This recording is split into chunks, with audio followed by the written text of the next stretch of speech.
Did you know that in 2013 there were 606 unintentional firearm deaths in the United States, and there's 2,439 injuries that occurred?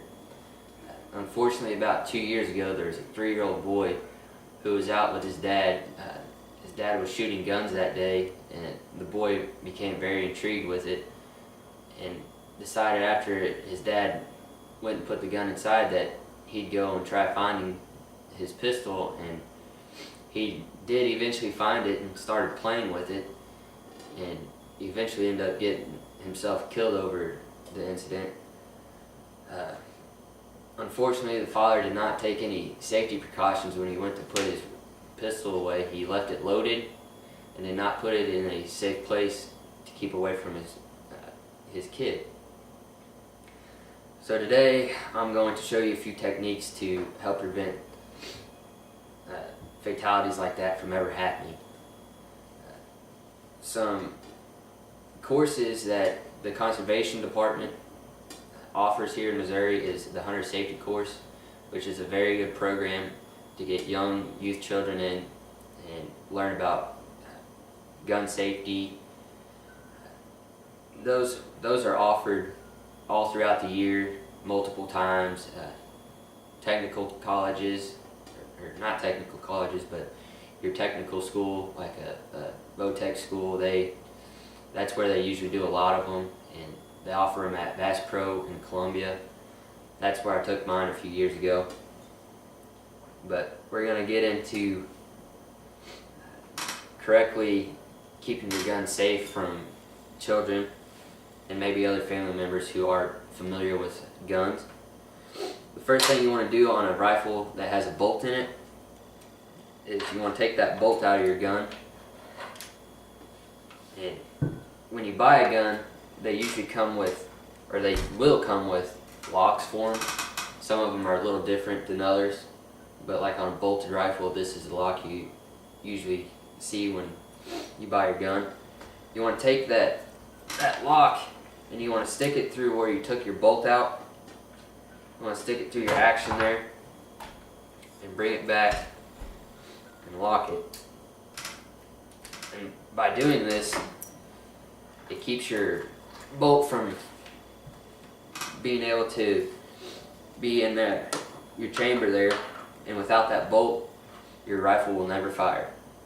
So that, like I said, that lock, as much as you try, you're not going to get that bolt in there. That's one way to do it on a rifle, on a bolted action rifle. Here I got a pistol. This is a revolver. There's different types of pistols and different ways to lock your rifle or your pistol in order to keep it safe from children. First thing you do here is take your cylinder out. Your cylinder is what holds all your ammunition, and without that in there, obviously your rifle will not be able to fire. It'll make it physically impossible to do.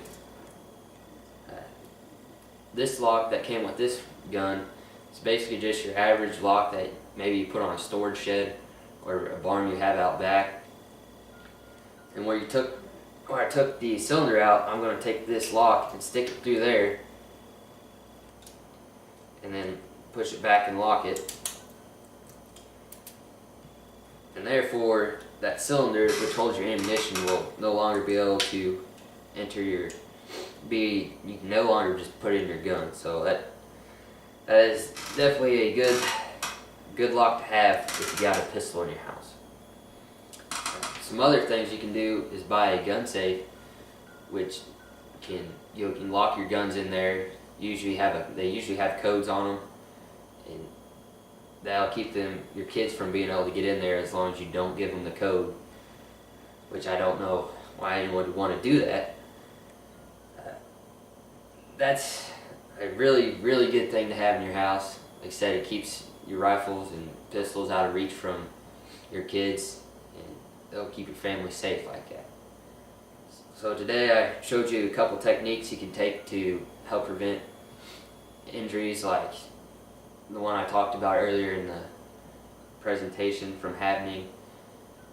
Like I said, it's a very sad thing to see, and we don't want that anymore. So I'm hoping some of you guys will take your guns and lock them up now after this presentation to keep bad things from happening with guns. So there's some steps you can do to help prevent